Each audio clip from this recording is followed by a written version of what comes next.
Live from Hazard, Kentucky, this is Jammin John's Wrestling News. Here's your news for Tuesday, February 26, 2019.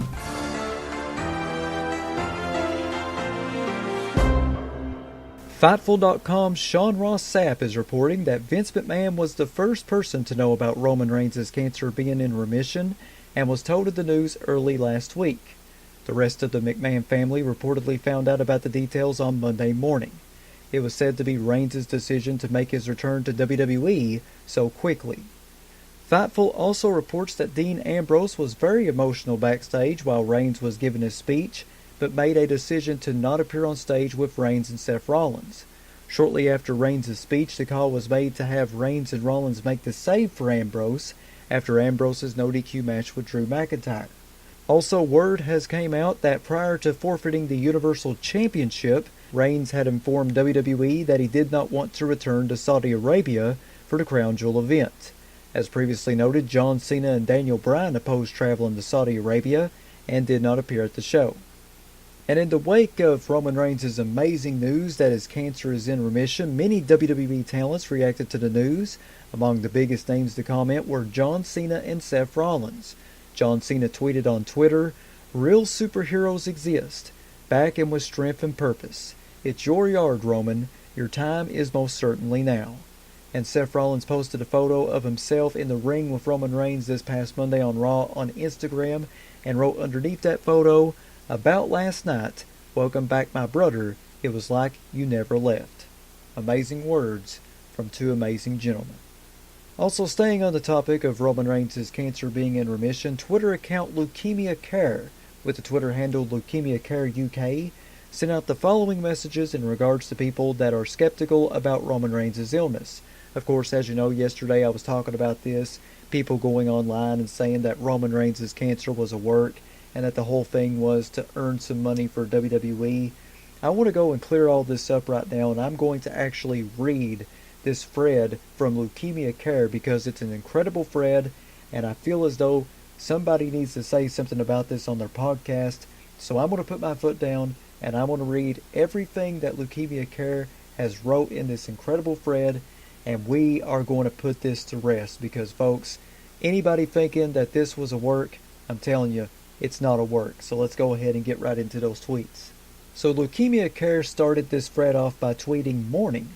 In response to some of the tweets we're seeing online about WWE and Roman Reigns, we wanted to have a little chat about leukemia, relapse, and perceptions of cancer. Firstly, incredible news about Roman Reigns. Relapse is a scary reality for all leukemia patients.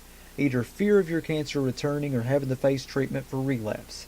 It's great to hear some positive news from a leukemia patient. The tweets we are seeing mainly center around the idea of what a cancer patient should look like. How can he have hair? How can he have not lost weight?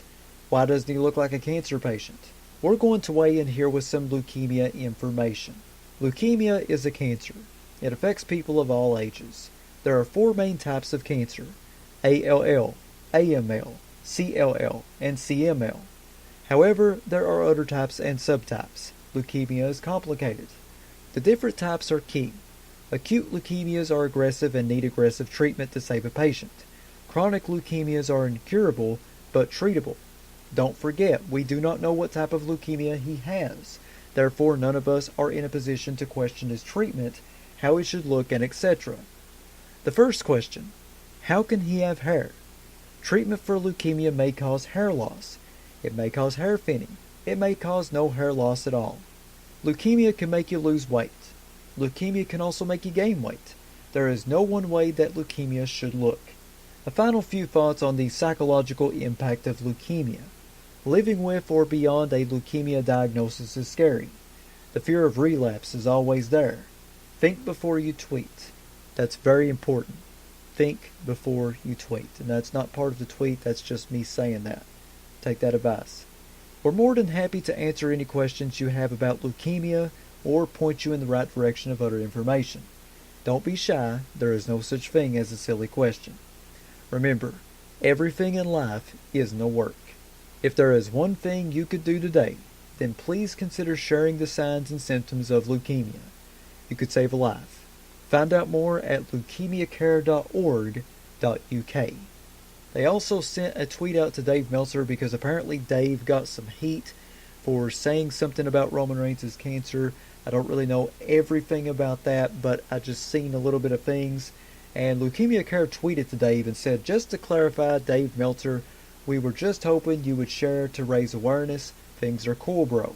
And Dave Meltzer did share his thread, and he did thank Leukemia Care for great informative information, and he also bragged on people that work in hospitals and stuff. So everything's fine, everything's okay, and I think that this was amazing information from Leukemia Care, and honest to God, this was something that needed to be said because it was pretty bad. A lot of people was saying some really horrible things about Roman, and I guess that's just the internet for you, you know.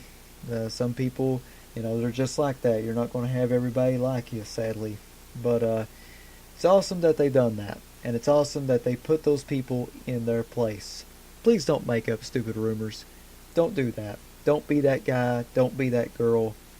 This was 100% real. Yes, pro wrestling most of the time is a work, but like they said, not everything in life is a work. Let's move on. This week's edition of Monday Night Raw, which was built around appearances by Roman Reigns and Ric Flair, drew 2.922 million viewers, which was up from last week's 2.771 million viewers.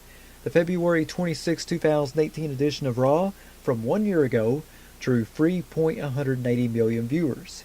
Here are the hourly numbers. Hour number 1, 3,167,000 viewers. Hour number 2, 2,952,000 viewers. And hour number 3, 2,648,000 viewers. Also, Ric Flair reacted to being attacked by Batista at the end of this week's Raw with the following tweet on Twitter. Ric Flair tweeted, "I want to thank WWE for throwing such a wonderful birthday celebration with some of my closest friends. As for Batista, be careful whose party you crash, big man. Hashtag woo!" I love saying that. The shocking news doesn't end there from Monday Night Raw. It actually carried over into Smackdown. Tonight on Smackdown Live, Vince McMahon interrupted the WWE title match contract signing. McMahon announced that Kofi Kingston was being replaced in the Fastlane match and introduced Kevin Owens as Kofi's replacement. So there you have it. Kevin Owens is back, and he will be facing Daniel Bryan for the WWE title at Fastlane. Pretty interesting stuff here. A lot of people got really mad over this, but I think that this could potentially set up a triple threat WWE Championship match at WrestleMania. Kofi versus Kevin versus Bryan. And oh man, it's going to be awesome! Indeed, Miz, indeed. Also tonight on SmackDown Live, Matt Hardy reunited with his brother Jeff to defeat The Bar. With their contract set to expire soon, PWInsider.com reports that WWE invoked a clause in Matt and Jeff Hardy's existing contracts. The WWE reportedly rolled over the contracts for a third year. So there you have it, folks. It looks like the Hardy Boys are back, and they are going to be in a rivalry with The Bar. And finally, here on Jammin' John's Wrestling News, the WWE announced the following today. He's cool, he's cocky, he's bad, and now he's a WWE Hall of Famer. The Honky Tonk Man, the longest reigning Intercontinental Champion in WWE history, is the latest inductee in the Hall of Fame class of 2019. The news was first reported by CBS Sports. The 2019 WWE Hall of Fame induction ceremony takes place on Saturday, April 6th, the eve of WrestleMania 35, at Barclays Center in Brooklyn, New York. Tickets for the ceremony are available now. With slick back hair and long sideburns reminiscent of a certain rock and roll icon, Elvis, the Honky Tonk Man first arrived on the scene in WWE in 1986 with a wide-eyed smile on his face, trying to earn the adulation of the WWE Universe. But WWE fans didn't quite take to the Elvis look-alike, despite the stamp of approval from Hulk Hogan, as they jeered the newcomer relentlessly. A frustrated Honky Tonk Man called for a vote of confidence from the WWE Universe, and when the results came back overwhelmingly negative, the rockabilly wrestler snapped. Enlisting the managerial services of fellow WWE Hall of Famer, the Mouth of the South Jimmy Hart, the Honky Tonk Man unleashed his evil side, setting out to make his opponents twist and shout in agony. And if the damage he inflicted on his opponents wasn't enough, he subjected the WWE Universe to his unique talents as a singer, facetiously thanking fans and telling them they were a wonderful audience, as he belted out his own entrance music. The new attitude was apparently just what the crooner needed, as he racked up victory after victory on his way to becoming Intercontinental Champion in June 1987 with a shocking victory over Ricky the Dragon Steamboat. Following his big win, the Honky Tonk Man went on to claim that he was the greatest Intercontinental Champion of all time.